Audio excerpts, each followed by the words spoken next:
Go, webs, go.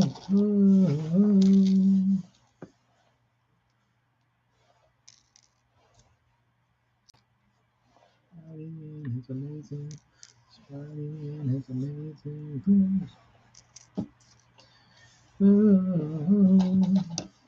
Go, webs, go. Yes, correct. Nate, I am singing Spidey and his amazing friends. I believe you're childless, so you're probably not tuned in to the Spidey theme song, but it's real and it gets in your head. It is real. It is a real thing. It's become one of my favorite songs.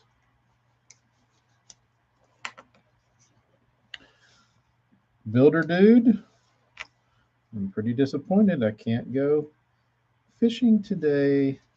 I mean, bait testing. Pretty disappointing. So, yeah, I had to go outside. Dude, I painted. So I snatched like my toolbox.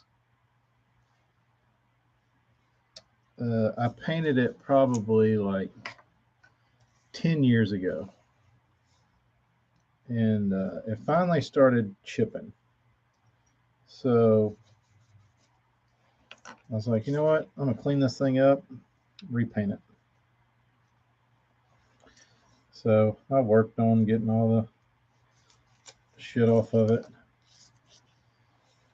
And I didn't take into consideration the wind. And dude, I started painting on that thing and the wind started blowing. And I started like, when I was like making a pass with the paint, it would like blow the paint and then the wind would stop and I'd have like a heavy spot and a light spot. It is not, it was not like the first time I did it, it was no wind and it looked beautiful. This job was not my prize shining moment.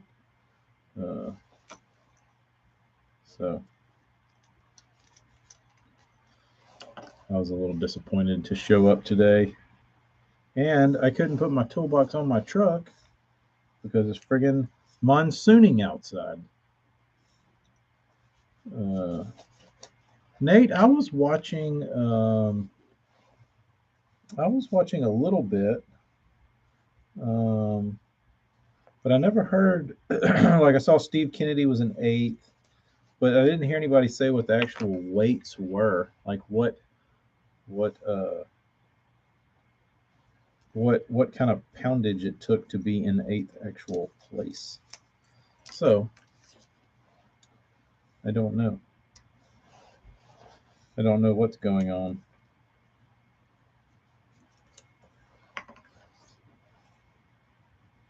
I'm about to shed this coat because it's hot. Hot in here.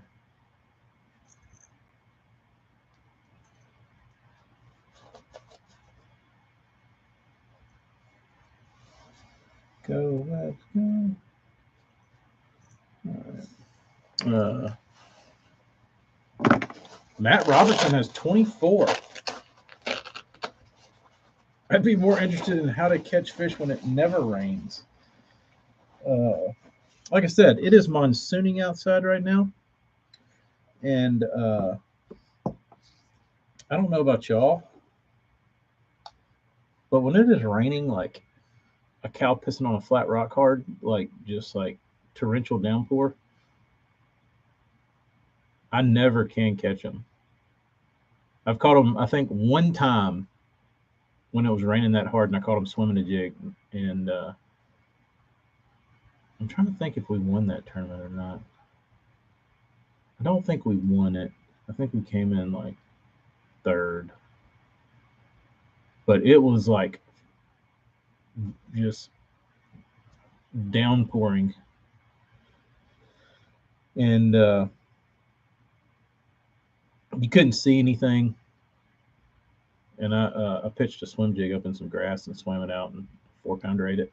But the guy I was fishing with, he was throwing a buzz bait, and you literally couldn't see the buzz bait. Like the rain was splashing so hard, like it was hitting the rain was hitting the water harder than the buzz bait could churn it. So I was kind of thinking to myself, I was like, I don't know if that's like the best choice to fish in.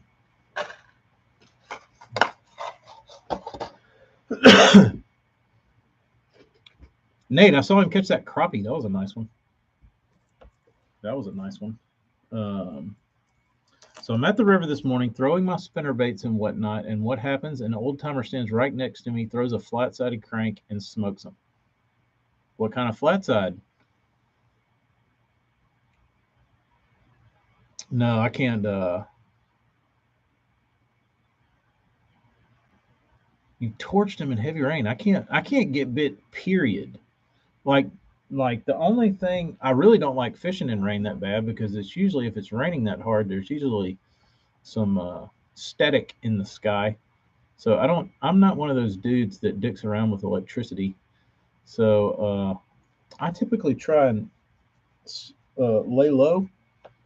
Um, like I'm not so worried about like fishing a tournament that I'm like I'll fish through anything. Uh, but it's if it's not if there are no bolts, I usually I usually just like pick up a worm or something, or just like go to flipping or doing something that's like boring.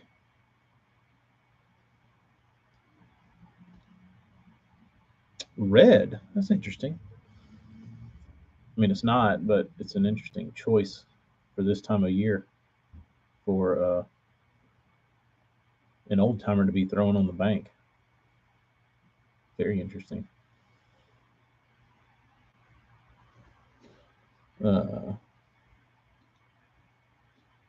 what does Nate say? VP caught a few good ones out of a brush pile with a jerk bait. I'm wondering if they're only going to do it for dudes that have hummingbird live. Good question, Aguado. Good question. Uh, like I said, Bob, I've talked about this before. I've seen them. I've seen them where the only thing they would eat is red in June, August, October, November, January, March, May. Doesn't matter. Um,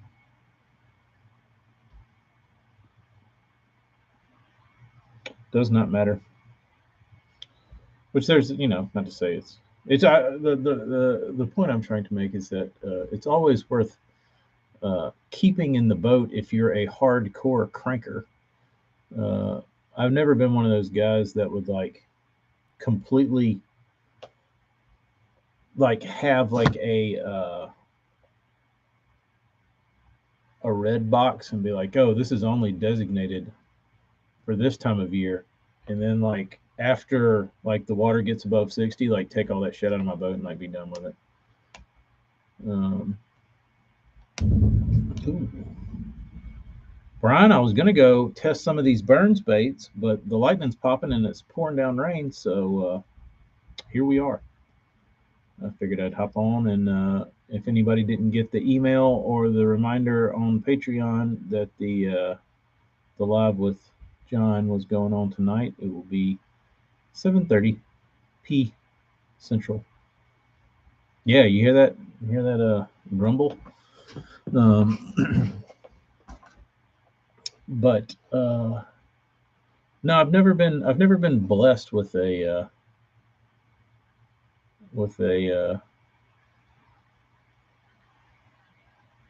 flood rain buzzer bite that I can recall. Um, Bob, don't we all need a list of Burns baits?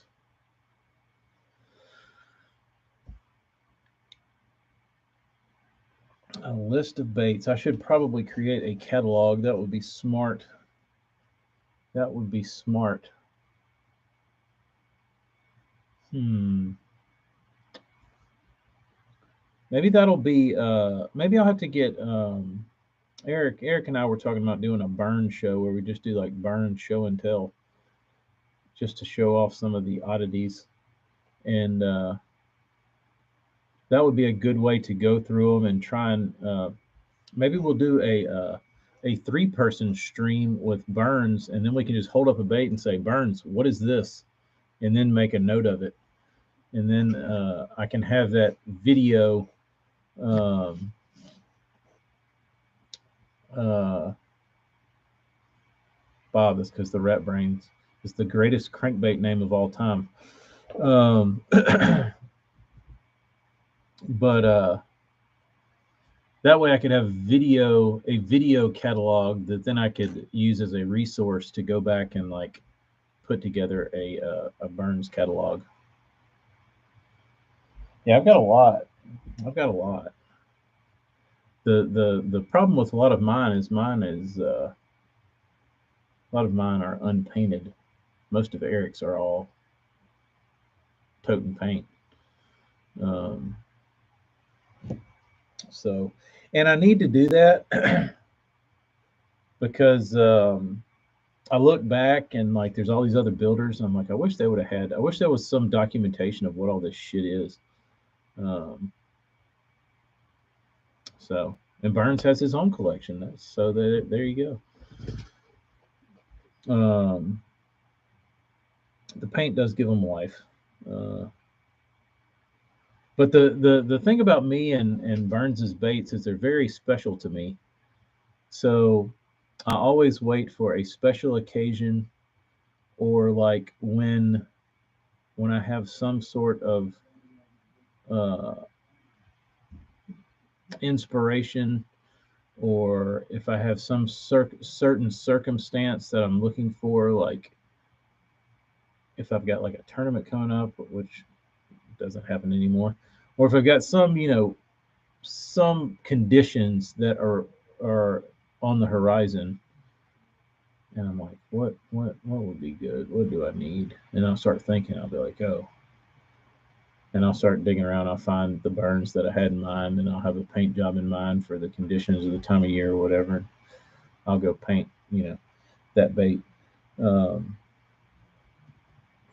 so because I don't like I feel like it would do the baits an injustice if I just painted them all like chartreuse and black. Like that would be lame.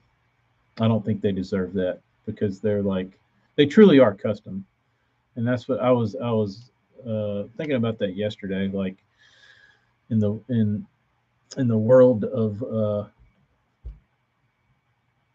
I was actually the backstory behind where I went down this rabbit hole. Um, I was on Tackle Underground and I was looking for some pictures of baits that John painted, and I found some like thread about how many painters there are.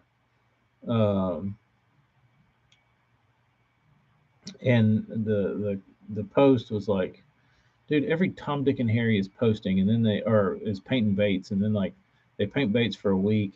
And I didn't post this. This wasn't me, even though I might agree with it. But I said every Tom, Dick, and Harry paints baits, and then they paint for a week, and they get okay, and then they start like a Facebook page and start like selling baits. And the post was met with varying levels of. There's a bunch of older dudes anyway, so they're not gonna they don't give a shit. Uh, they've seen it, and you've got the guys that you know get annoyed by it, and then you've got the guys that are like, well, all you're doing is painting a knockoff bait anyway, so you're really just decorating, and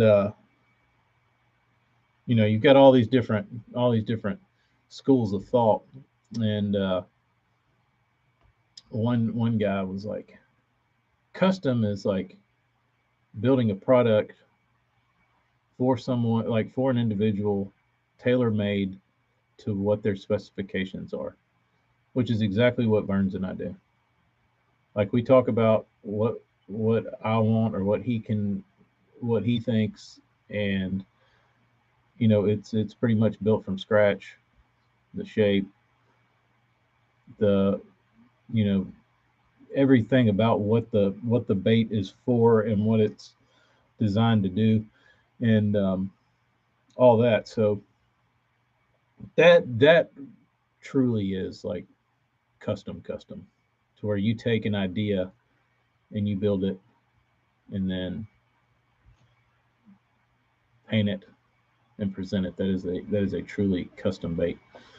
Um,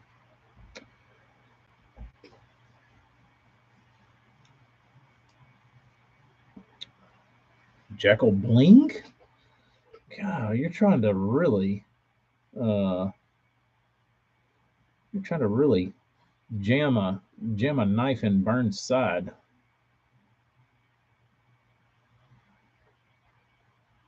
Burns, how many painters have you talked to before TK became kind of the dude? Uh,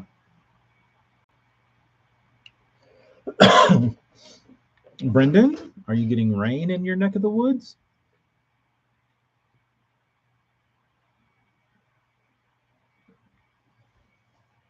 I think today, what I'm going to do, because it's a rainy day, I think I'm going to go paint some of these. Since I can't fish them, I'm going to go ahead and paint this Dreamwalker, the 3-hook Dreamwalker. It's getting painted.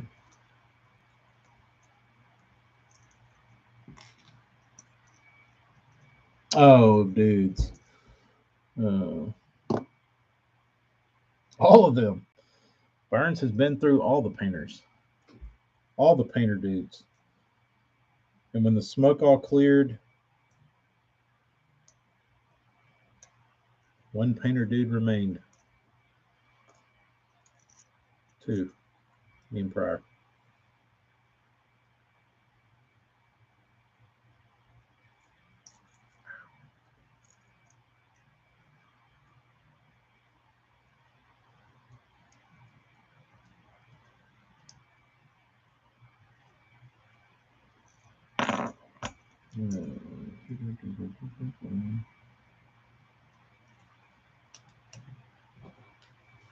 Brendan, I think it's going to be a blast. Hopefully, John's service is good.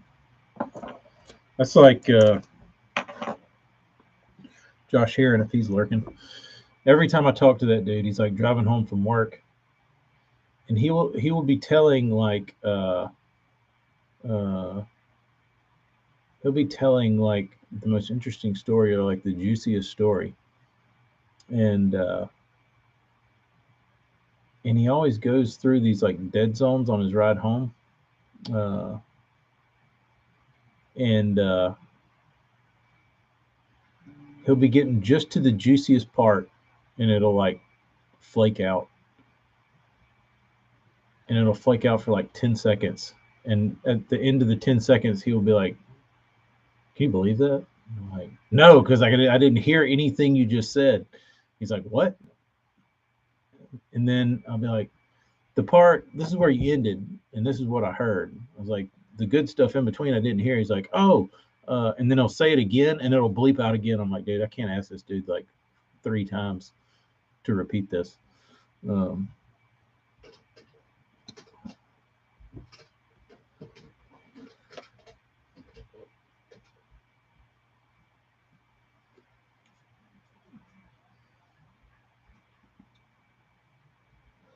oh,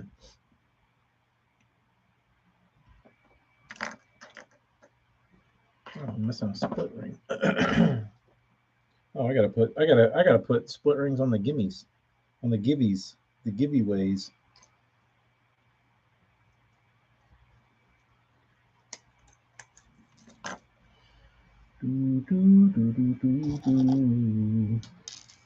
Just finger paint work.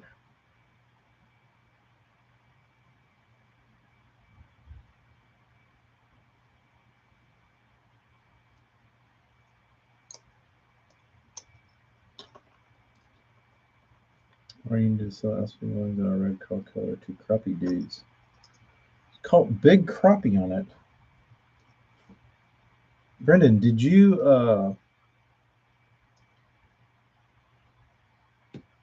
document all these crappie, or did you just like catch them and uh, no documentation?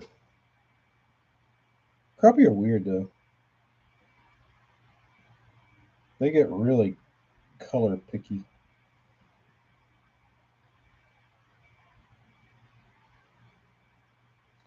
I don't know. I had to put a Dremel through this one.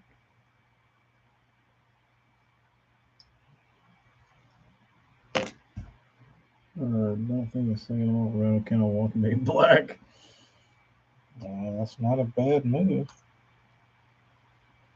Not a bad move because uh, I can tell you, spray paint is a lot more durable than a lot more shit people put on their baits. So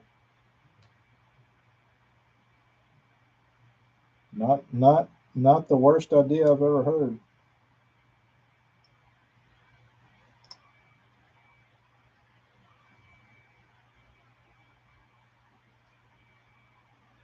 Hmm.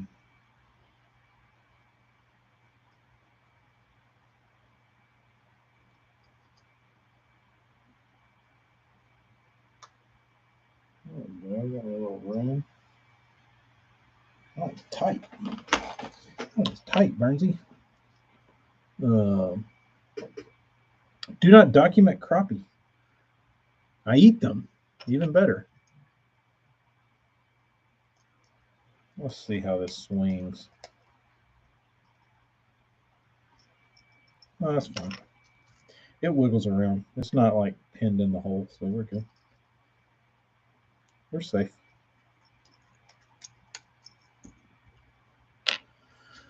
Uh, like Gollum.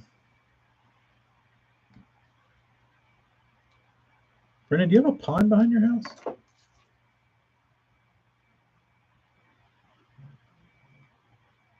Sure would be nice. I have a pond behind my house, except they killed all the fish, and I didn't know it, and I kept fishing in it because we have a. I think I've talked about this before. We have this. We have this invasive snail from South America, and they're like pinky orange looking.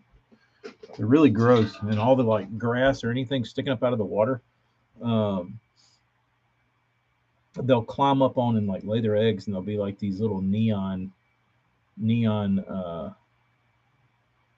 egg sacs all over the place, like stuck all over like the seawall or the dam wall. And if there's like a stick or a reed or a cattail or anything, like halfway up the stalk will be like this this pink egg sac. And that's where those snails crawl up and lay their eggs. And they're really disgusting because, according to my readings, those those snails can house hepatitis. Well, for fear of them getting into the delta, which is stupid because they've been in there so long unmolested that they're surely in the delta. They're certainly in 3 Mile Creek. Um, Salt water might kill them, I think, but they they went and they like poisoned all these snails, and in doing so, I think they killed every damn fish in the place because I've been fishing there for about 2 years now. I think I've caught one bass, and I started thinking, "Did you lose it, bro? Like, can you not can you not catch a fish?" And then I just started realizing, like, I walked around, uh, I walked around the lake like for like 3 months, from like February to April, and I never saw a bed. I never saw a fish. I never saw anything. Like you might see a bluegill, like one, but there was like zero signs of life. The only thing I did catch was a grinnell. Uh, the old "I don't suck, the lake sucks." I really do. I really am under the impression that the fish were poisoned because I started reading, and about the time that I started fishing there was about the time that they poisoned all these snails. Uh, and I started putting the puzzle together. I was like, dude, I bet when they poison those snails, they poison everything in the damn lake. Uh, but I'll probably, now that you say that, AJ, I'll probably get home and like get on Facebook, and some dude will be holding up like a 10 pounder out of there and be like, this like rules. No, it doesn't. There's no fish in that lake. They're dead.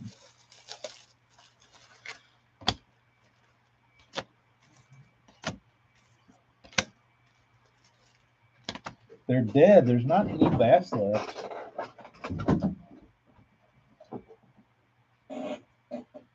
We'll see though. That place probably does need zebra mussels in it, and not those nasty ass hepatitis toting snails. I can't package these up.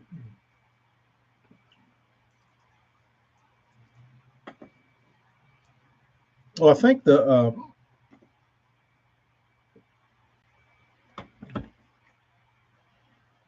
the story is that they want to redo the lake and they want to dig it out, which I'm okay with.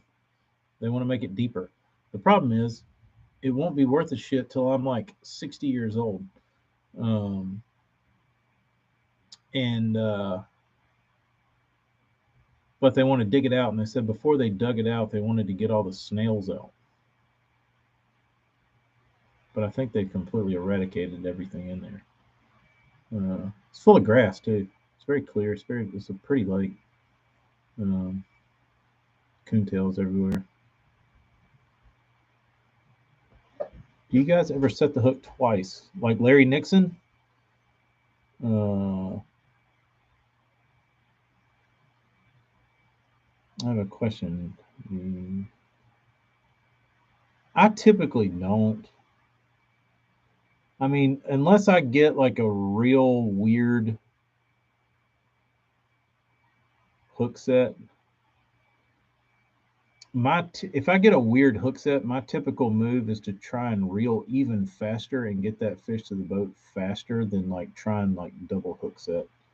Because I feel like you run the risk of like pulling the hook out easier.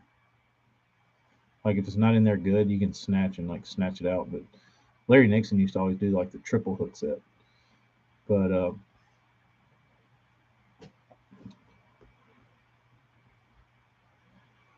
sometimes don't set the hook once. I have certainly done that. That would call that the that would be the Jay Yellis hook set. If you watch the late '90s, early 2000s when Yellis was on his tear, dude would always get caught with his pants down, and he would just like he would have his rod high, or he would be like lifting to work, like to pick up his jig or something, and a fish would already have it, and he would just like start reeling. He would Jay Ellis is number one for non-hook setting basses. Um, Larry Nixon was in the day of awesome monofilament, so I would probably blame it on his rod more than mono. Uh, especially in the pistol grip days. If you had to set the hook on a worm with a pistol grip, I would probably set the hook 16 times. Um, you can't set the hook or you have a fleet of out of towners run up on you. You just have to reel and keep your rod down. Just point it at the water and just start reeling real hard. Yeah. Worms and pistol grips are not a great combo.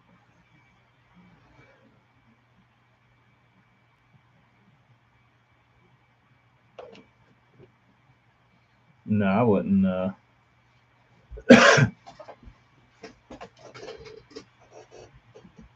I feel like you might be more harm than good when you start getting into multiple hook sets. I don't know though. It seems like anytime I try to pull some shit like that, like the fish would come off. Would it have come off anyway? Maybe, but I feel like I expedited that.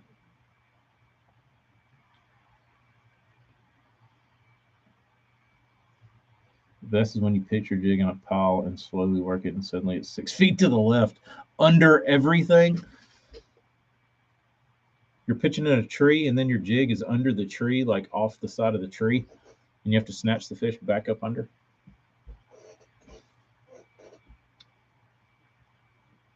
I was telling y'all about that. The best day me and Jody ever had, like the best 5 fish limit we ever put together on the river.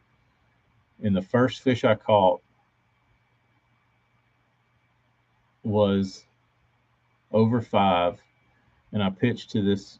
There was like this big log laying on this flat, and I pitched my jig up to it, and the fish bit it and ran under 2 logs.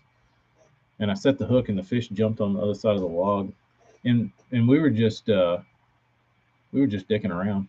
So I just started like bill dance, cranking, just just pumping and reeling like I was damn reeling in a damn grouper, and and I was like, get out of here, get out of them logs, get out of them logs, fish. And that son of a bitch jumped on the backside of the logs, came down, and like he just swam out of the logs and came straight to the boat. And I think when that happens, it's just one of those days that you know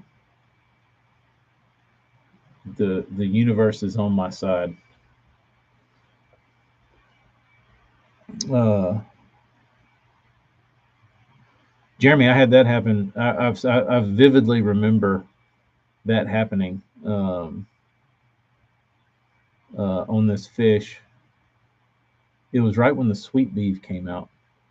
Like the sweet beef, I got a hold of in like March that year, and I remember in like towards the end of April, I was fishing with the sweet beef, and I pitched like the.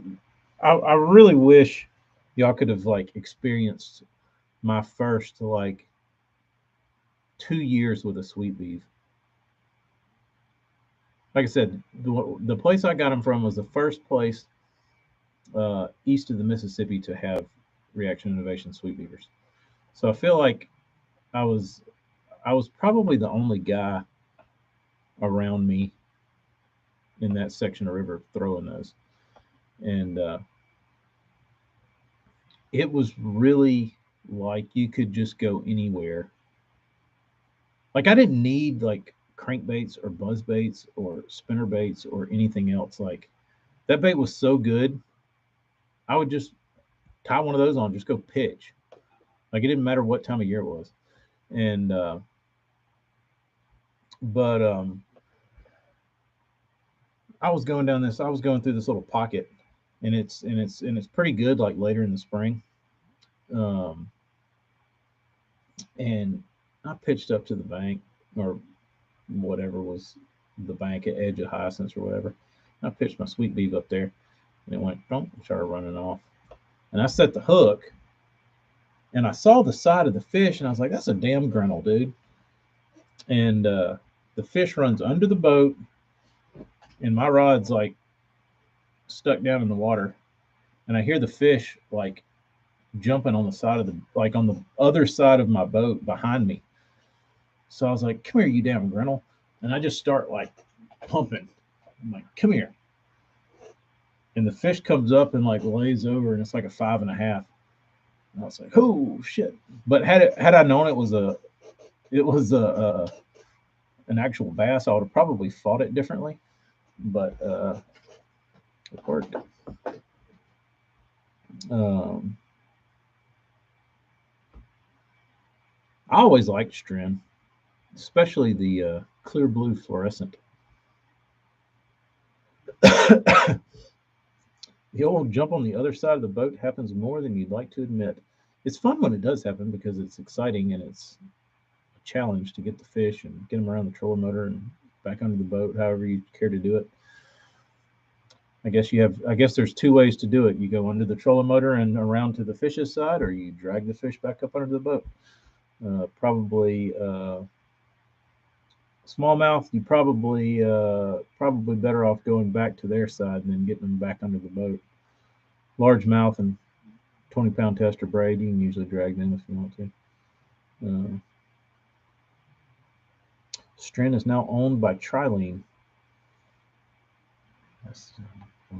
Anybody got a 1990s spool of Stren that they could do a test on? A mint spool of Stren.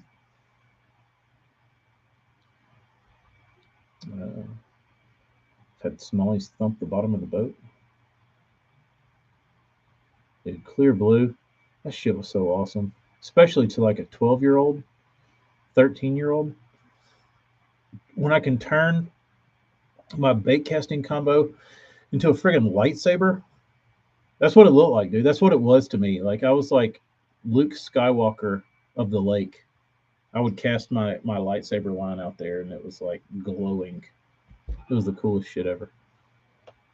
I think that's hands down probably non fishing, like not a product I use. I think clear blue fluorescent Stren is probably one of the like coolest things ever invented. What's up, Kyle?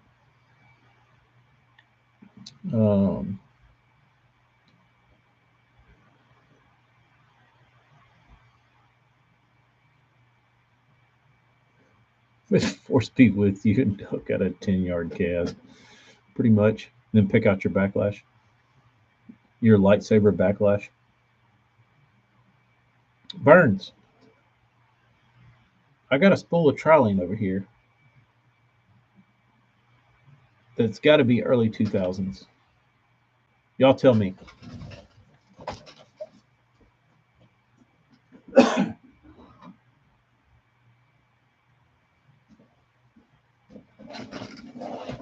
When was the last time Berkeley used that logo?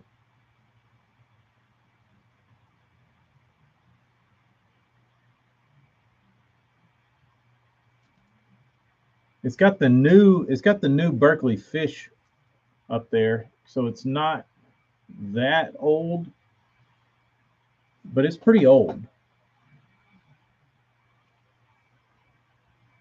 Because it's not the green. Who are you betraying tonight?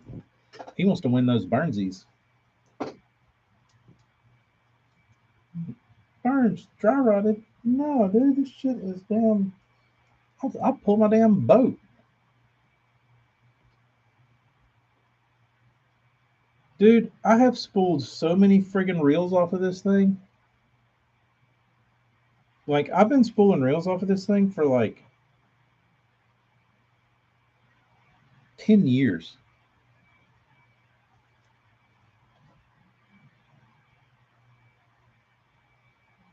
And it won't, it's like invincible. Like, it's like the infinite spool. You just spool all your shit and your line never gets any smaller. I wish I had one of these in 15, but I've got the smaller size.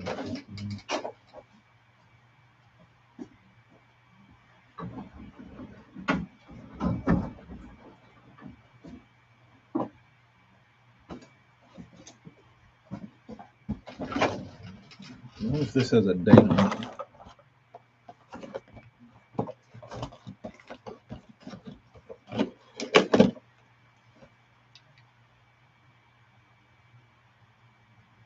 This is from maybe 2017. Maybe.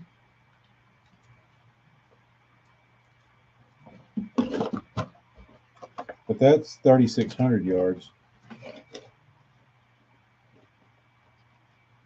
But it's hard to find these now. I feel like Academy back in the day, they would have these like 3,600 yard spools set everywhere. And the other good thing about those like 7,800 yard spools is you could find them because saltwater guys would spool up big reels down here, and you would find those at a lot of places because for saltwater guys, when the stores down here would keep giant spools of big game, which that didn't come from here, but.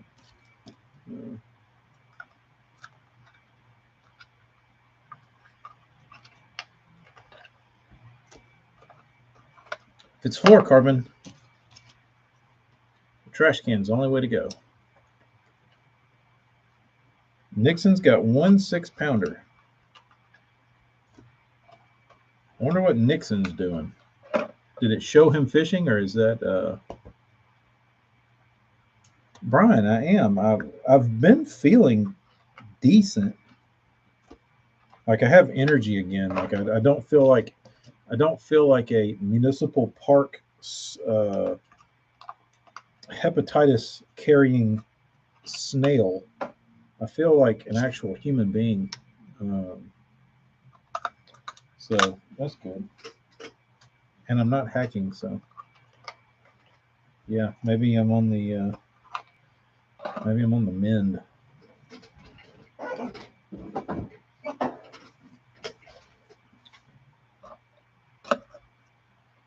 Dude, I cannot tell y'all how funny. Found a 2,000 yard spool of 10-pound vanish.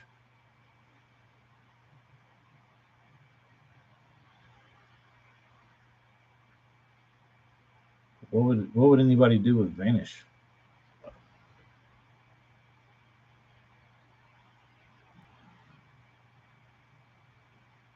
Oh, last night. So Amy and I were sitting on the couch, and she was like, "Who did you get your patches from?" And I said, "Oh, let me pull this girl up." So I pull her up, and she's from overseas, and she's doing a live stream for her company. And when I got on, it showed my name, and she's like, "Oh, TK, my customer." And I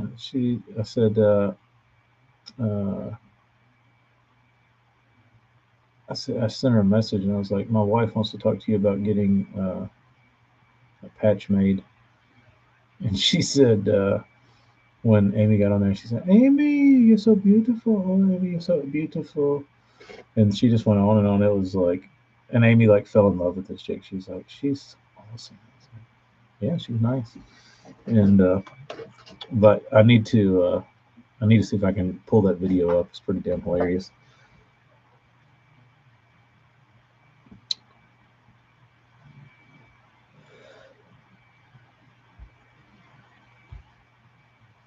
Walter going to put a sack together for the sake of your fantasy team. You went with the layup, Patrick Walters on Santee, and he's going to choke. Is Kennedy doing the same thing that he always does on Cypress Tree Lakes and throw a Kinami flash on a spinning rod up under cypress trees?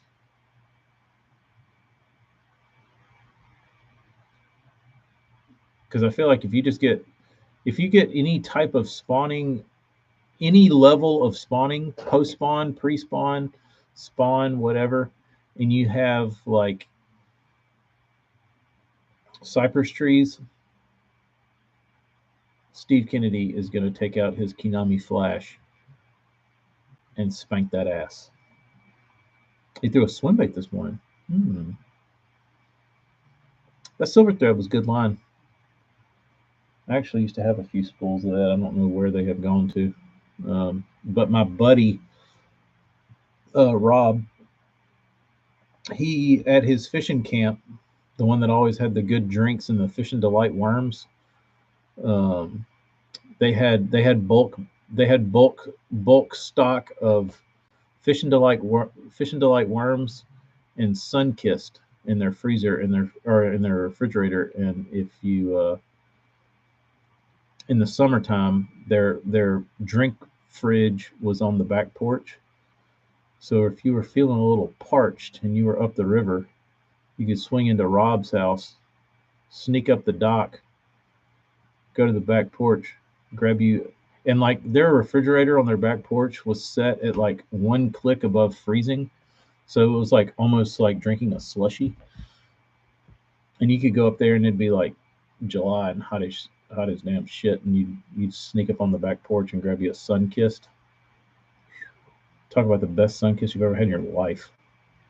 But they used to have a big bulk spool of AN40 silver thread, and if we needed to, we'd go over there and spool up with his giant spool of silver thread. That was a pretty good one.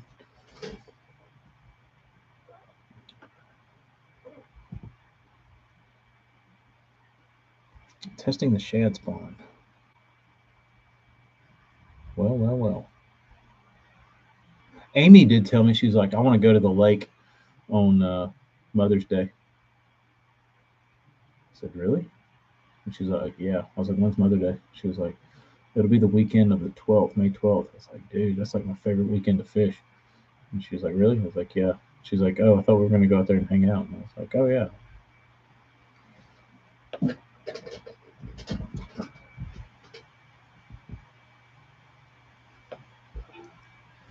Jeremy, have you ever experimented with I know you don't like, never mind, you don't like the big game. But I see a lot of the guys throwing their glides and shit, like big stuff, on 20-pound big game. Um, but that just seems small to me. Like something I would throw a spinnerbait on, another dude would throw like a 3-ounce bait on. I don't know. Like if I'm going out there and throwing like a hinkle, I feel like I'm throwing that thing on like 30. Just because of the stress of the line of like casting it. I don't know, maybe not.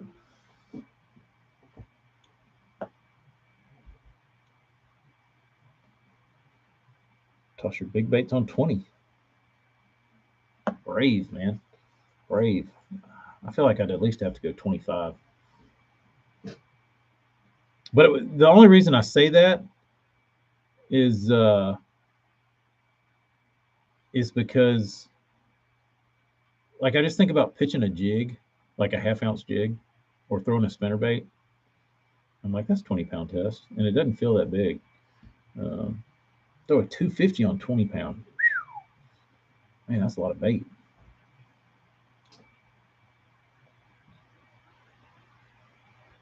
Seven ounces. Wow. That is a lot of bait. You ever thrown one off?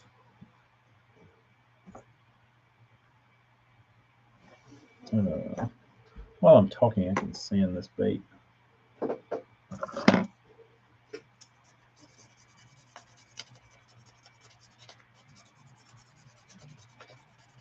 Go, webs, go.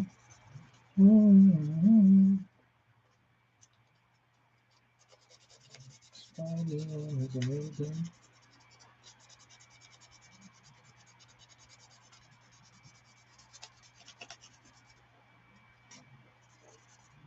It stopped raining. 25 makes it want to come up. Really? I would have never guessed it would have made that much of a difference. Hear me, I feel like that's like throwing. To me, that sounds like 12.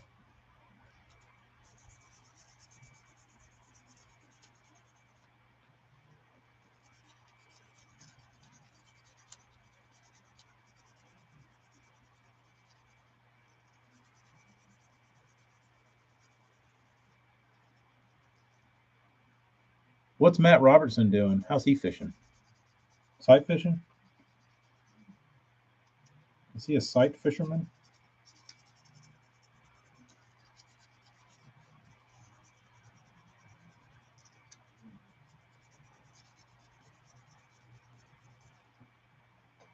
It's a really sucky piece of sandpaper.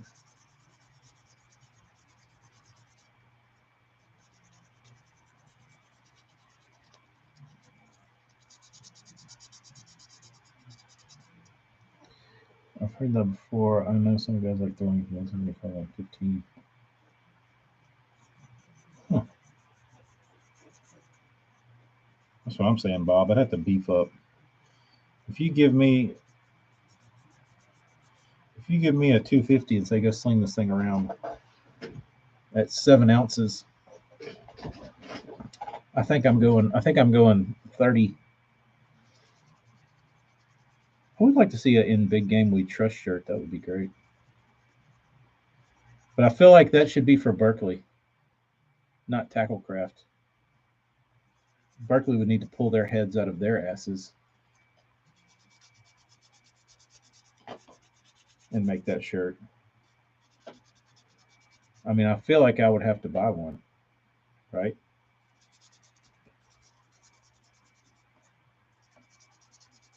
Or should I just beat them to the punch because they're not going to do it anyway?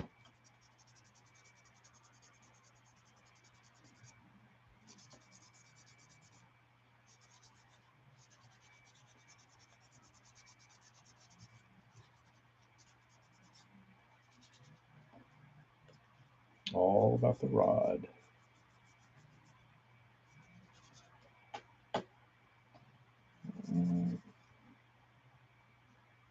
Good.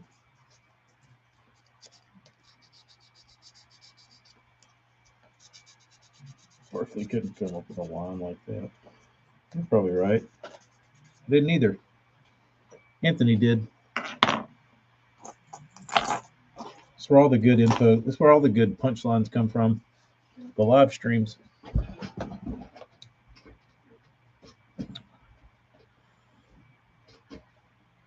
AJ, better be dead than Ned. We're wearing that one today. I still want to do another one of these and put the design on the front.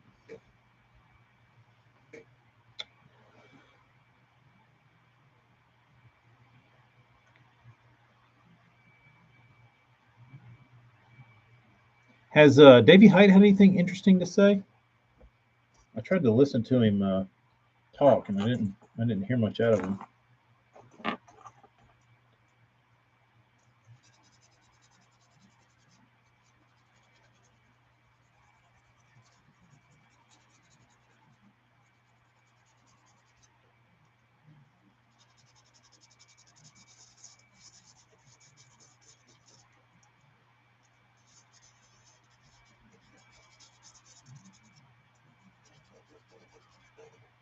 Travis, I'm not. It was raining and lightning and all that kind of good shit that makes it not conducive to fish. So we'll see what it's supposed to do tomorrow. No, it won't. And when I tell you it was raining, it was down, coming down.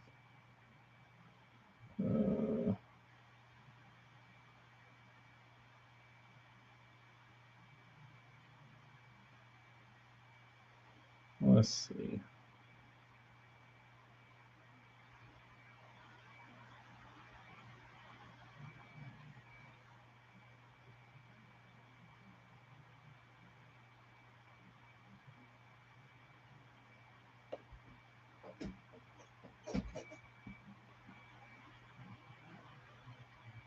All right, let's see.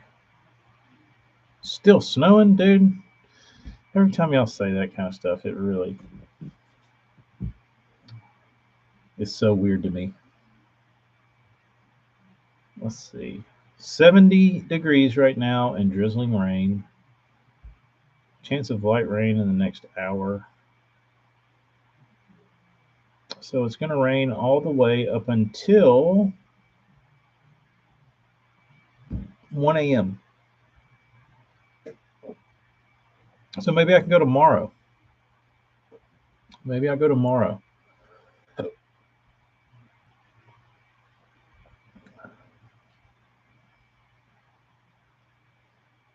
Probably a neat tide too. Bean's making cookies. Yum. Touching 60 today. Hello, when you come down south, if you have to come down here for work, are you like miserable? Hell, I am. It's tomorrow afternoon, though. Tomorrow evening. So I would have time in the morning.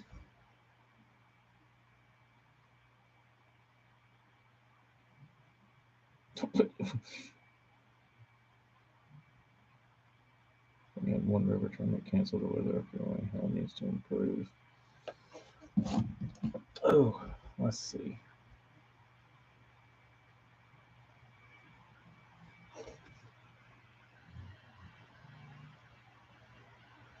Cookie time. Cookie time. Look at this little thing, Barnes. Look at that little cutie pie. Is that not the cutest thing you've ever seen? Um,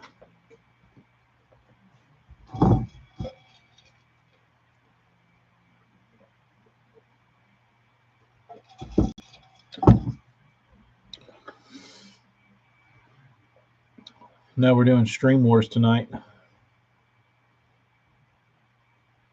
Set up a new phone. Nah, dude, that thing works fine. It's just a little cracked. Just a little cracked. The problem is if I get the phone, if I get the screen fixed, it's like it costs as much as the phone. So I just roll with it. I'll just roll with it. I've done more with worse. That's what was funny when I first. I had a lot of people when I was in Austin that would ask me what I did, and they're like, "You paint fishing lures?" I'm like, "Yeah." And then I'd show them my Instagram, and they'd look at the pictures and they'd say, "What kind of camera do you use?" I'm like, "Oh, I use an iPad 4." They're like, "What?" It's like, "Yeah, it's not like I literally use an iPad." The only thing, this one, this one has the microphone clogged up, so people can't hear me when I do a live on it, which sucks. So if I'm in the boat and want to like say hey, nobody can hear me.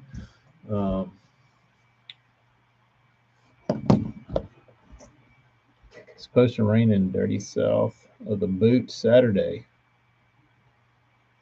Want to go fish Bussy. Bussy.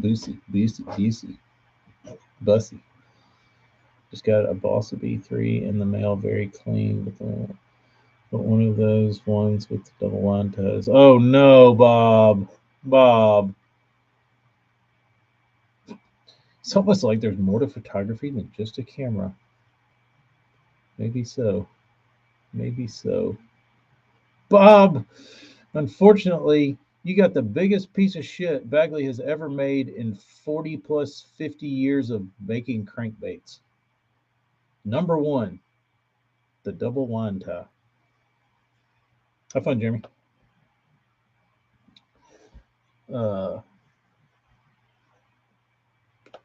Bob, I also got suckered into the double line tie Bagley when I found them early on when I was in college. And they had them in this like plastic boat inside the store, and there was just like hundreds of them, and they were like two for $5 or something.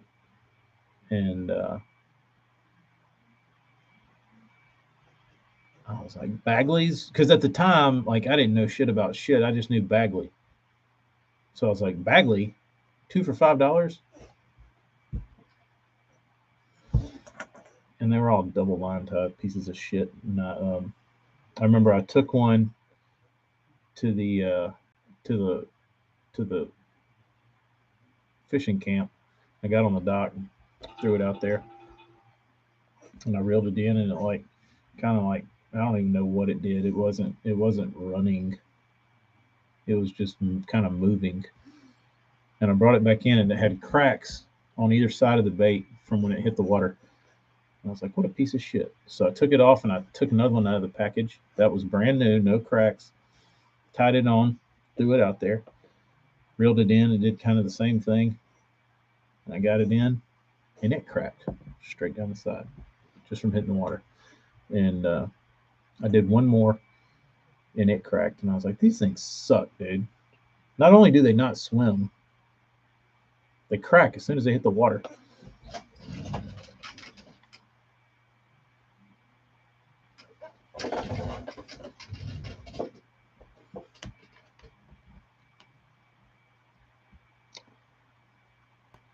Ooh. Oh, Bob, if you want to get rid of that 1/8 ouncer, let me know. And the quarter. We can set up a trade. What size you want? I'll make you a spinnerbait. Because I don't make a little one. I make a bigger one. But I don't have a the cracking makes them hunt. Yeah, when one side fills up with water. Uh, uh,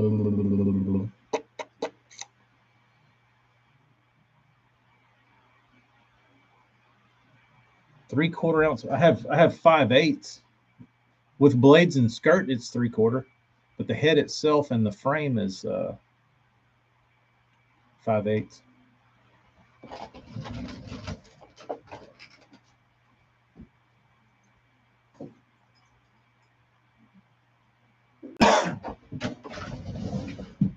Blade combination of your choice and skirt color.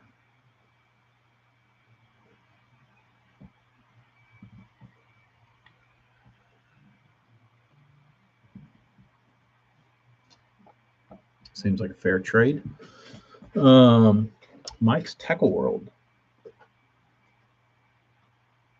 JP, are you ready to unload?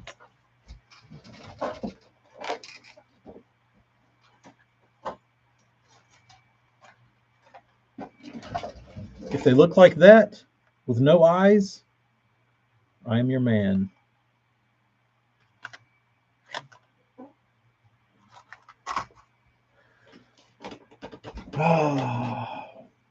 Worth a shot. Worth a shot. I wonder if Stanley still has those molds.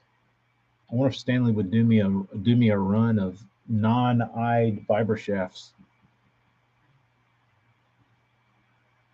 with a badass hook in it. Whoa, dude! I need to call Stanley. No eyes. I like the no eyes. The no eyes is my thing. Um,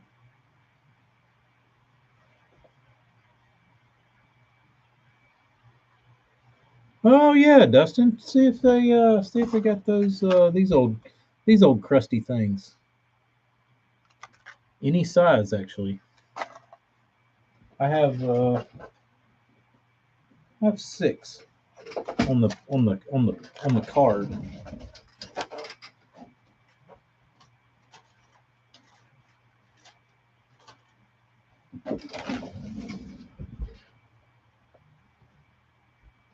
Trade baits for a big M, Dustin. Ooh. Ooh. You used to buy them at Walmart. JP, if we knew then what we knew now, there would be 50 on those pegs. Sounds good, Bob. Let me know.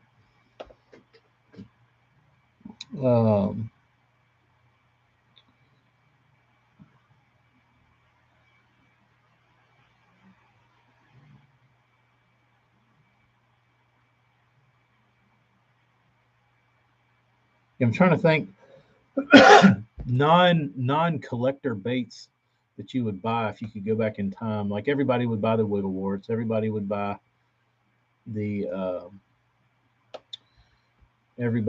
old Bagleys. I'm trying to think what I would buy. If I could drop you back in time and you could walk into a tackle store to buy one one or two things. All right, let's present that. If I could hop you in my time machine and send you back to Mike's tackle world 15 years ago, and you could buy two things, what would you get heavy on?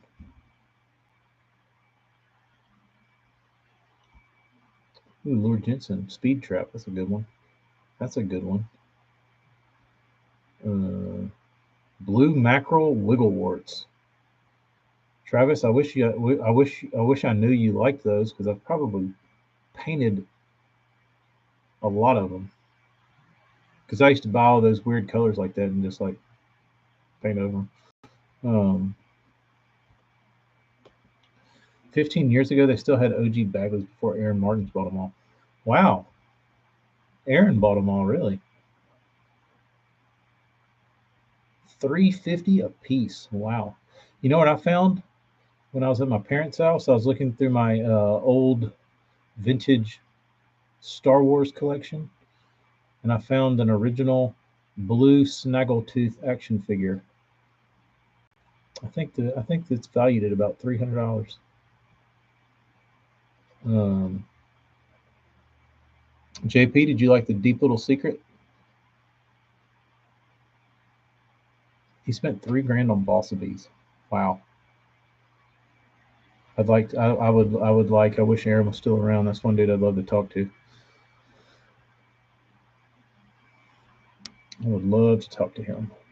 I would love to hear that story. Um, I'd probably,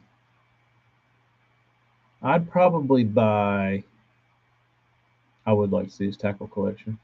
I bet it's impeccable. I would like to get. I'd probably get heavy on some of those little 1/8 ounce, or I'd probably get pretty heavy on some of those smaller Vibershaft Stanleys. I would probably get heavy on some Boogerman buzz baits, the small ones, the 1/4 ounce. Um, what else? I got enough Excalibur Super Spooks to last me a lifetime.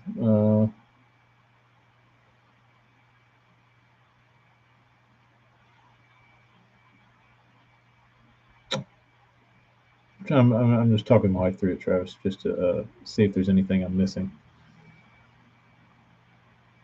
or what would be the most important. Probably the booger, the old boogers. I'd probably go in for that. I don't have a volume of. Uh, Excalibur XT3 jerkbaits. Are those hard to find? I mean, are those expensive to buy secondhand, like on eBay? Fat free guppy, Travis. I need to look. If you like that damn guppy, I hate that damn thing. I can probably find guppies out the ass in here.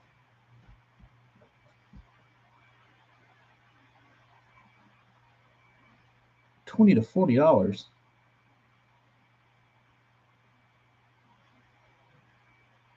Excalibur lipless for the flip. Are people still paying up for the Excalibur XR case? They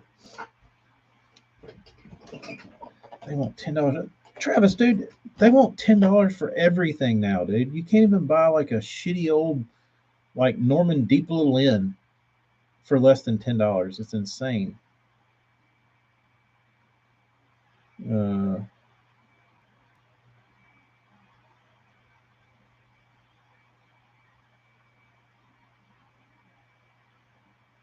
XRs are still expensive on eBay. Got mine are all beat up.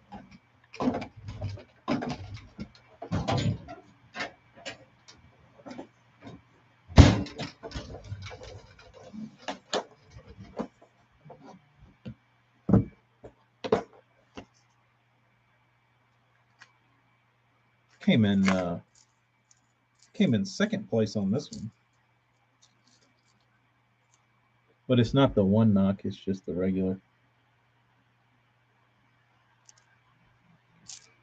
I got a second loser award by throwing that and yo-yoing it off the bottom. Bent hooks and all.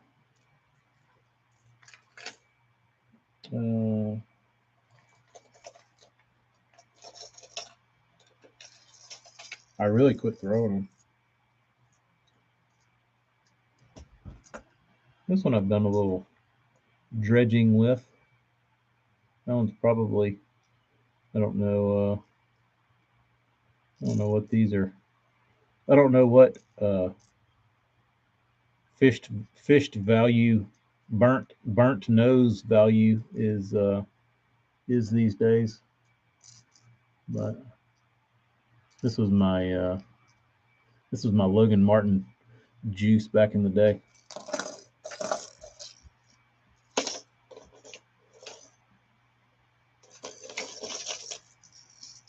Ooh, can't leave home without your Jimmy Houston crank, Excalibur.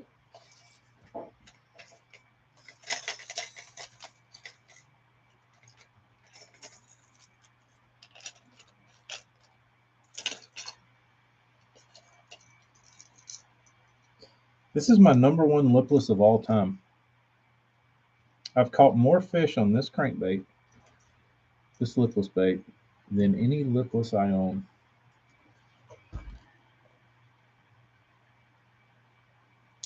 And to me, it is hideously ugly. I don't care for the color. And this is back when Lucky Crafts, this one was like $21 or something.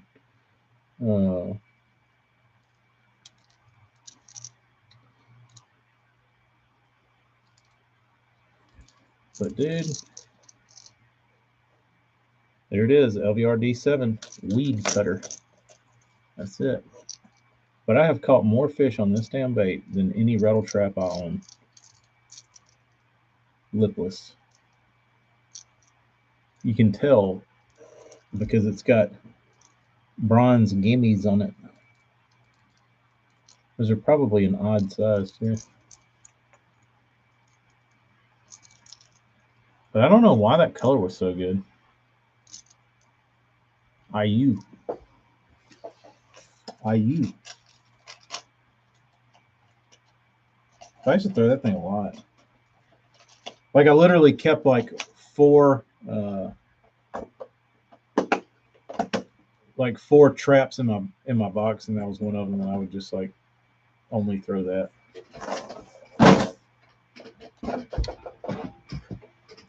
Just get Baitman and E together. Everyone send them a list of every bait they have in mass quantity so they can talk how good and hard to get, and you'll be able to put 300% markup. There you go. JP, open water, like on like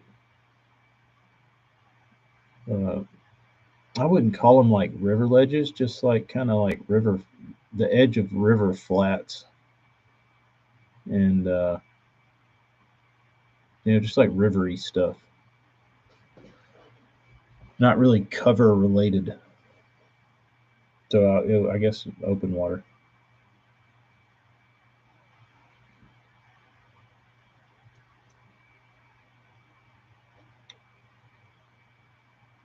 But I had a buddy that would always throw a rattle trap, because I think his grandfather growing up who he fished with would throw a rogue, and he would throw a rattle trap. So this dude that fished with me would always throw a rattle trap. And there were some days, dude, when those fish were in that like middle zone, like out there on the river. And when he would start catching them on a trap, I knew I was screwed because I was up under him. And I'd have to bow down to the trap and say, all right, it's one of those days.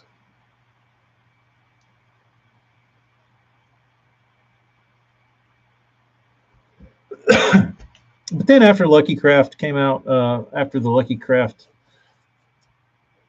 I don't know if I did that good on that bait just because it was a Lucky Craft, and everything that Lucky Craft came out with was seemingly the best of any category just because it was their brand recognition was so high. Um, I don't know if it was because at the time I was throwing like the most expensive crankbait in my box that made me like feel excited that made that uh, LVR D7 like so good. It might have been placebo, JP.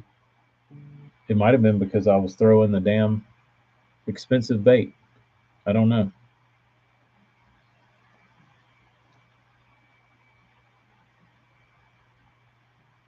I don't know. Might have been placebo. I really don't think. I never got into the Shimano boxes, like the ones that fit like jerkbaits and shit. Dude, those things still sell for a ton. Guys have been paying up for those Shimano boxes for years and years and years. But I think it's one specific one that they really like. I forget which color it is or which design it is, but I feel like there's one that's like very very sought after. Morgan, yes. John Pryor, 7:30. I should have got an email. Travis still got the Shimano boxes. There you go. Not letting go of them. What is it? Their jerkbait box that everyone wants? Anthony, if you're the Excalibur jerkbait guru, you got to have one of those boxes. You got to find you one to put all your treasured jerkbaits in.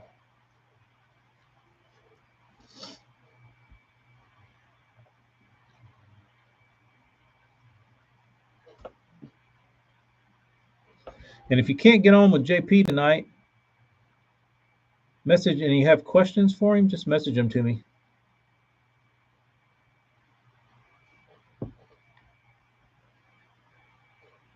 And I will jot them down and try and remember to ask him.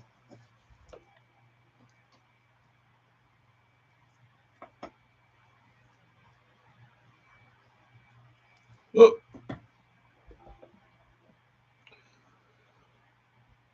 Those Falcon boxes I just had were pretty good. Uh,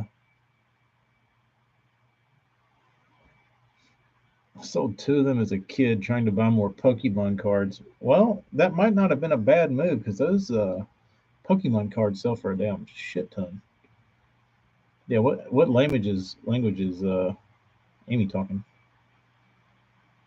Campistas. Uh,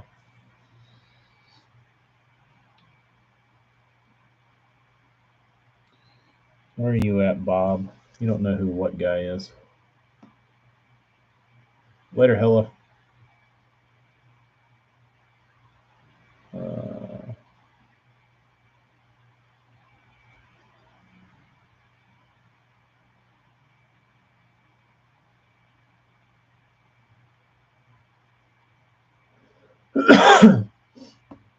um, oh, I'll show you that. Speaking of old rattle traps, bien. Um, Old rattle traps. I've mentioned this before, and it's really goofy. But I got on a bite one day in like this much water, post spawn fish. I'm guessing. I think it might have been late in the spring, but oh Bob. Um, but I was throwing this thing around like the bank, just like where you typically wouldn't throw a rattle trap. If you could see what I'm talking about, you would understand. Just like kind of super shallow, silty, just one of those annoying places to where you're just going to constantly drag like shit up off the bottom. And so you typically try to stay away from treble hooked baits. But for whatever reason, I decided it would be a good idea to throw a rattle trap that day. And I absolutely hammered them on this rattle trap. And this is like a really old baby bass pattern that they made. Another one. But this one's still got the Palomar nut on it. But I bought another flavor. Like I went to like stock up because I caught them so good on it that day. Like 20, it was like a 20-pound day, and I said, man, I got to get some more of those traps. So I went to the store, and they had like one more in this color, so I had two. I ended up with two, and the other one was like a different baby bass color, and these were like the old stock. So I bought the other color, and I fished the other color, and I could not get bit on it. But they would eat Old Faithful here. It was a little variation. But this is, I mean, if you look at it close, it's pretty much like a copper green Lucky Craft, is all it is, with a big black bar down the side. So I don't know what changed or what, but check out those hooks. We got random brownie on the front. That's one of those TX twisty Excalibur hooks, and some rando black nickel hook on the back. But believe it or not, they would not eat the updated pattern. They only wanted the old pattern. Yeah, the red gill kind of takes away from it because it goes against the pattern. Like, it doesn't blend. If the pattern ended behind it, it would look fine, but it doesn't.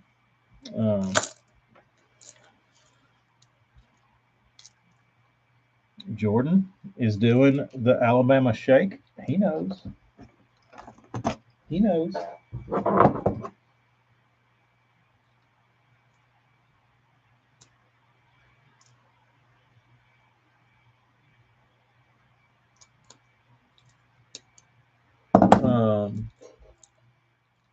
Fish don't eat the new versions. Apparently not. But I did end up finding a I ended up finding a little stockpile of these, which have never been opened. But I kind of want to throw this thing. Like, I kind of want to go out there and trap a little bit. I've kind of gotten away from the trap for about 20 years. I need to bring this thing back and see if I can reproduce that day.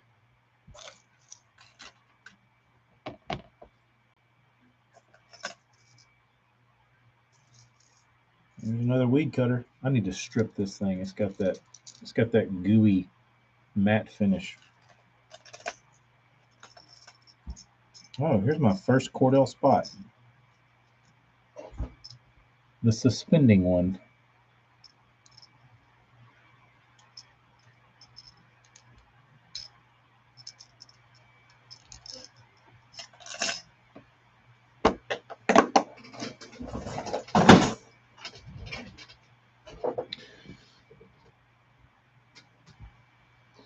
No, I can't figure that out. AJ, you need it? I don't know.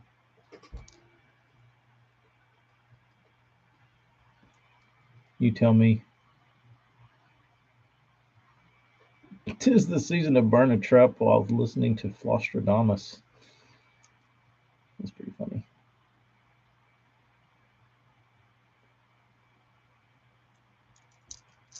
Not the droid you're looking for, AJ?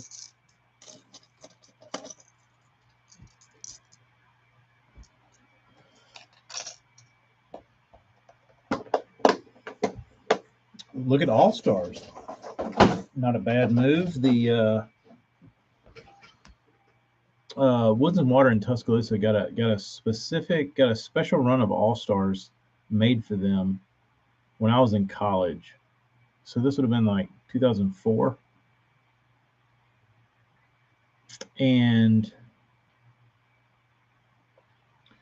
they were a little bit ahead of their time because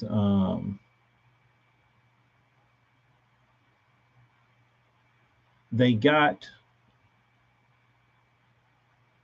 All Star to build them some rods for their store, and they were called a GO3, and they had no foregrips, and that were the best rods I've ever owned from All Star, and they were blue, and they were $40, and I bought two of them. The problem was they were like special run for that store, and once I realized how awesome they were, like I went back to buy them. They're like, "Oh yeah, those are gone. Those are just like a special run we did." Oh, shit. But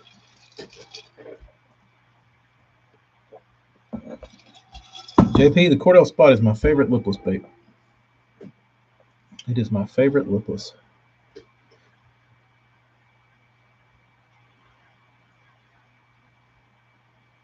Topwater specials.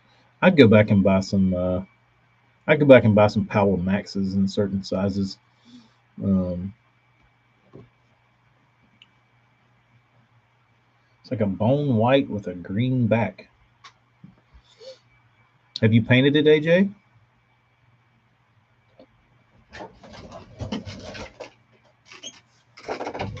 All right, I think the weather has subsided, so I'm going to go outside and try and put my toolbox back on and see if I can get that going. I never tried the Infernos.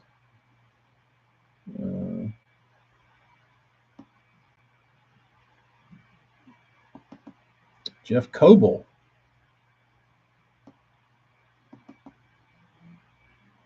I remember I saw him at a tournament on Kentucky Lake fishing out of a aluminum boat. I thought it was odd. Everybody was in their big glass boats, and Coble shows up. And he's in like a damn 16-foot aluminum boat. It's like, Coble, where's your boat, bro? It's easier to just not paint it. Our local store did that with some Falcons.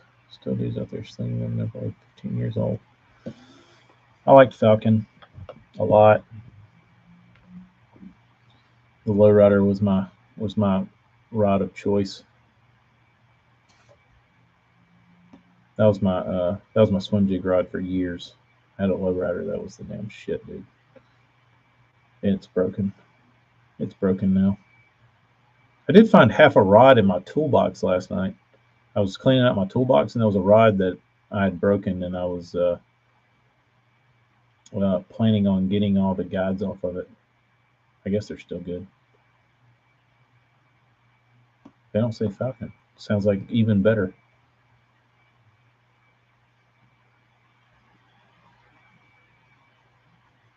100 Missouri crawl warts. The problem is you'd only find 3 on the shelf.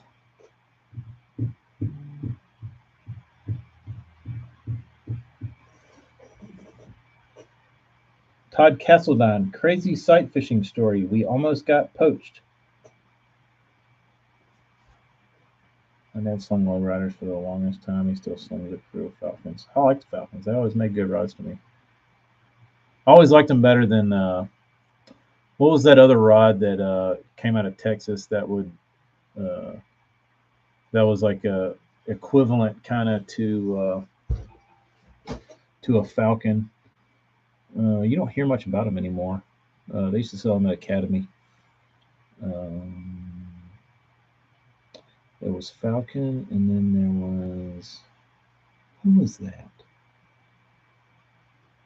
What was the name of that damn rod? Somebody help me.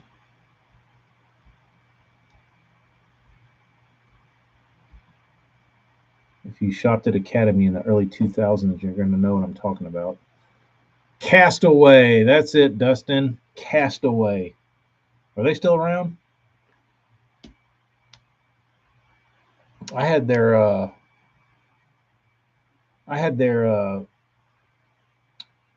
Big Show Scroggins flipping stick. The only problem with it was black and yellow. It looked like a skeet reach rod. The rod was black, but all the writing on it was yellow. It was ugly as shit. Dude, I broke that thing in like a week. It's actually that rod remains in my hand. There's graphite in my knuckles from that damn Castaway.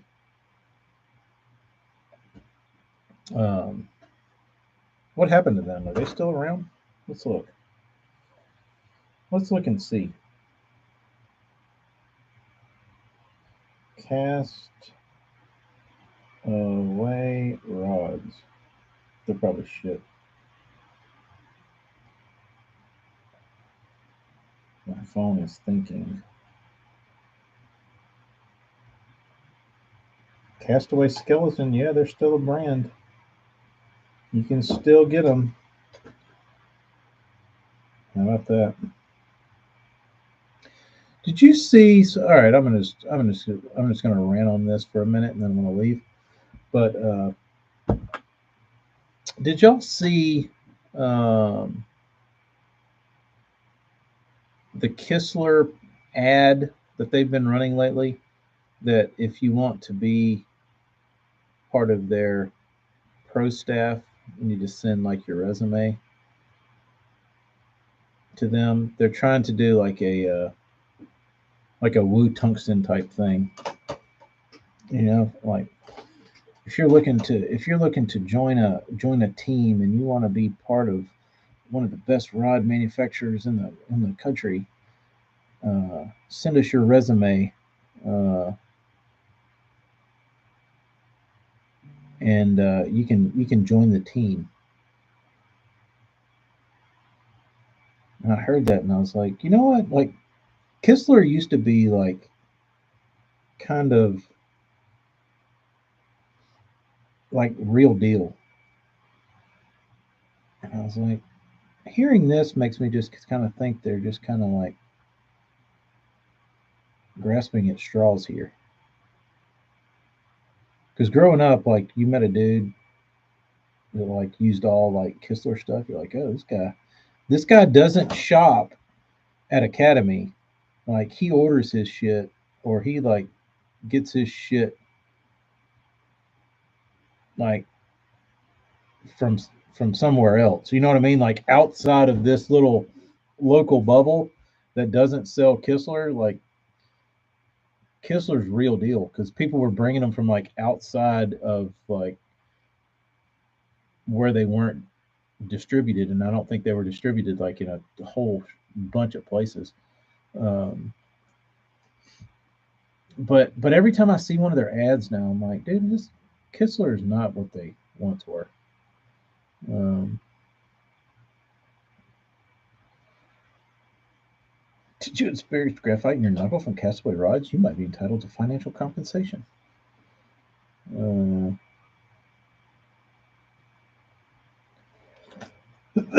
They're not the only company. Gotten like 3 offers the past month. Bob, join our team. Buy our rods for 30% off. Well, it's good for them because if they have to pay a retailer, if a retailer wants 40%,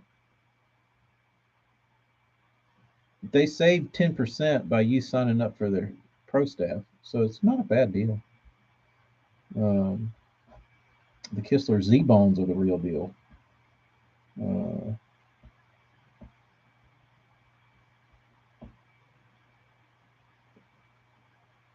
Yeah, I don't know. I don't like after I see all their ads, it like makes my little untrustworthy radars go out, and I'm like, I don't know if I trust that you are the legitimate rod company that I think you once were. I feel like you're trying to sell me now harder, way harder. and get me to join your cult. I want to join your cult.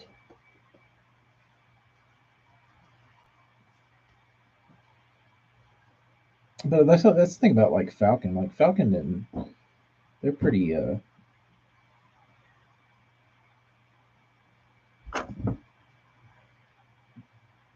They're pretty cool, calm, and collected with their sales tactics. They put it in the hands of the right guys, and they.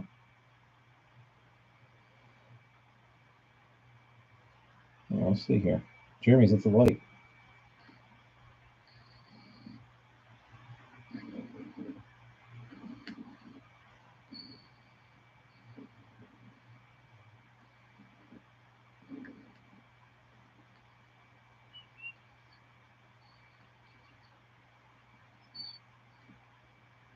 We got live footage.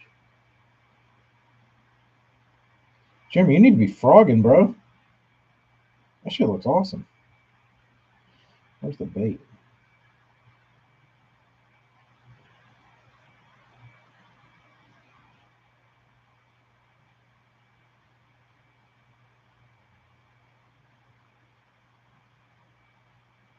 Bait looks pretty good, dude.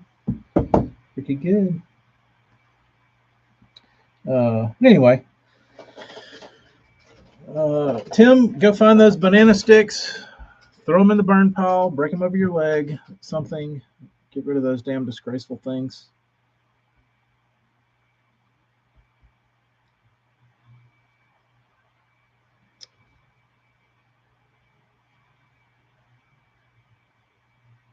Falcon's really good about. See, I like that, Morgan. I think that's why. Why Falcon has such a legit following. It's because it's like real dudes that like use their shit. Like, there's nothing more that I love more than like a local area or community, like all being like Falcon dudes. You know what I mean? Like where Falcon is located, like everybody within, like, not everybody, but you know what I mean? Like a large population of people within a couple hundred miles are all like Falcon dudes. I think it's really cool when a company gets, when they support their local region, and and the community gives back and supports them, and you have like a very strong like regional support for like a company. um, Trust me, I'll be frogging.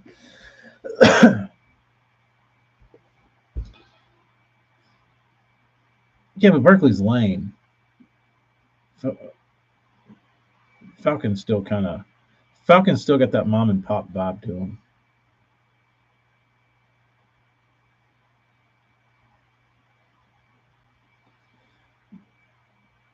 Tim, I only got a bad taste in my mouth when I was leaving the classic, and everybody over 3 feet tall had 16 skeet Reese rods because they were like buy one get 15 free for $30. And like all my buddies were like, look at my badass rod. And like one of my buddies bought the cranking stick, and then the other one had like they had like three of those, and then they had like the flipping stick, and it was like it was awful. I hated everything about them. Like they were heavy, like obnoxiously heavy. The actions were like real weird. I didn't like them. They just felt weird.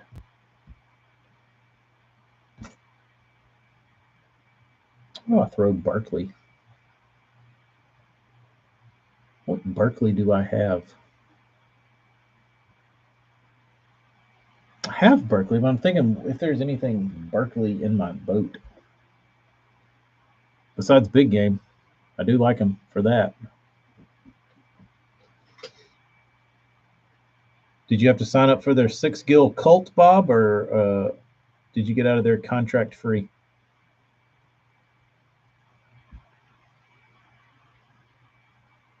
Just scared off probably a dozen woodies. The jokers are loud when they get off the water.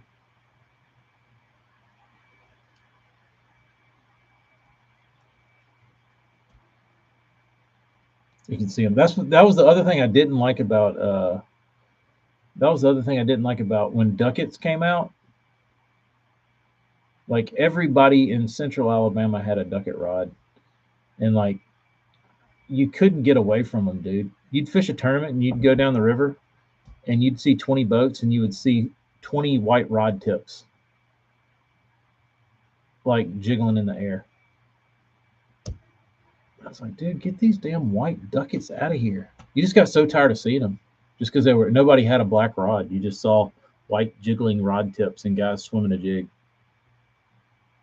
And if you see that multiplied by every boat on the lake, like 12 months out of the year, anywhere you go, you just see a white rod tip and a dude going like his rod tip popping.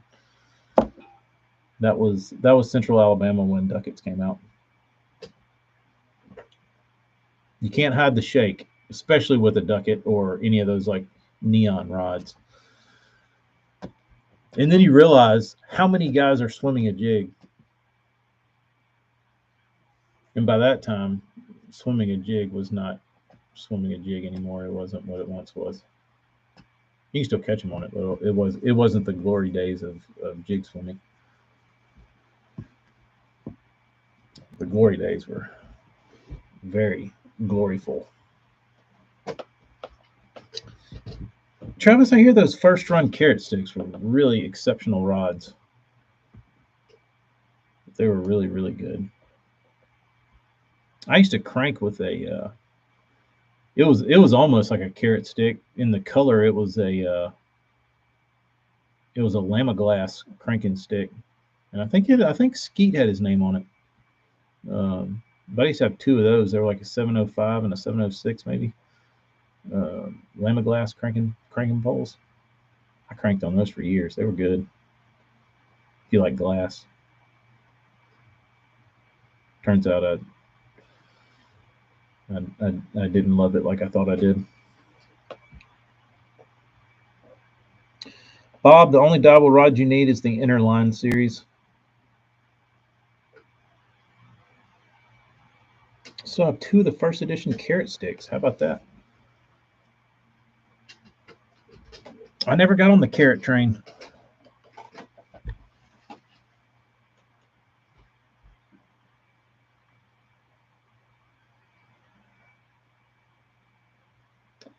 A ducket ghost. Worst guides and guide wraps ever. Yeah, that's the hard part, Travis. Like if you have a rod you're in love with and you're gonna have to replace it at some point, you think maybe. Just what do you replace it with? Do you try and hunt down old carrot sticks? What do you do? What actions are they? What do you use them for? And if you tell me Terminators, you're screwed because you'll never get that feeling back. If that's your Terminator pole. Like at Micro Magic has trash guides. Powell's have shitty guides. I'll give them that. Like my Maxes don't have great guides, especially the tips. The tips are the worst. But the blanks are good. Never tried a carrot or a ducket. Me neither. Frog and big spook rods. Ooh, the big spook. That one's gonna hurt. Frog, I feel like you could get by.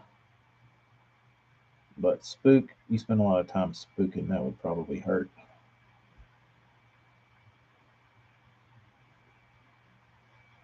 Tiki, have you ever been to the Rod Room in Orange Beach?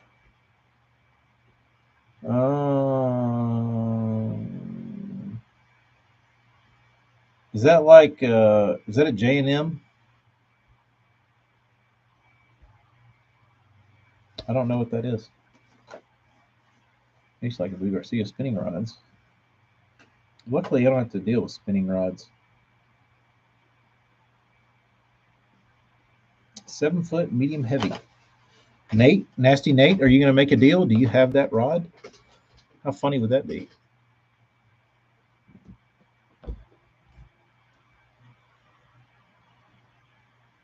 Jeremy, wherever you're at, looks awesome.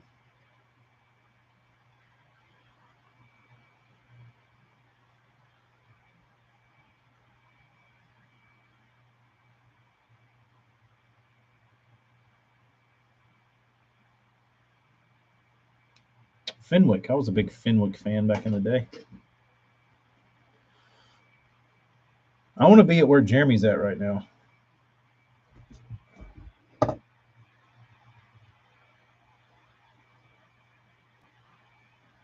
Looks pretty bassy.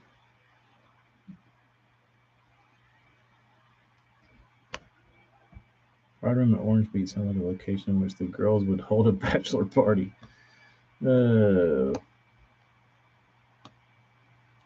Berkeley Cherrywood. Ooh, Burns is throwing it back. My dad had a Fenwick pistol grip that I still can't find. I know where we still have the rod, but I've looked for it. I looked for it for a couple years pretty religiously on eBay, and I never saw one pop up. So I don't even know what. Like I looked up the model number and all this kind of shit on it, and I can't find anything on it.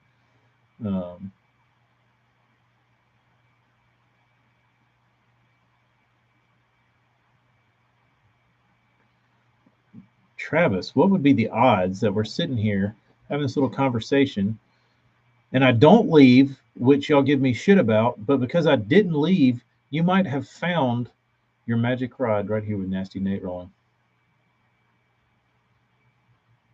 So whenever y'all want to give me shit about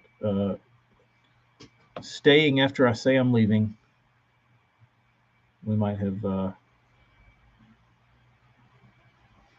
brought two worlds together and found Travis Stearman a backup for his treasured carrot piece. So, on that note, everybody go and take your cotton swabs and rub them around your guides and see if you get any little pieces of cotton swab and make sure all your guides are intact. Yes, Jerry Springer died. Rest in peace, Jerry. But I'm going to go for good now. Y'all be good. Thanks for sticking around. See y'all tonight, 7:30.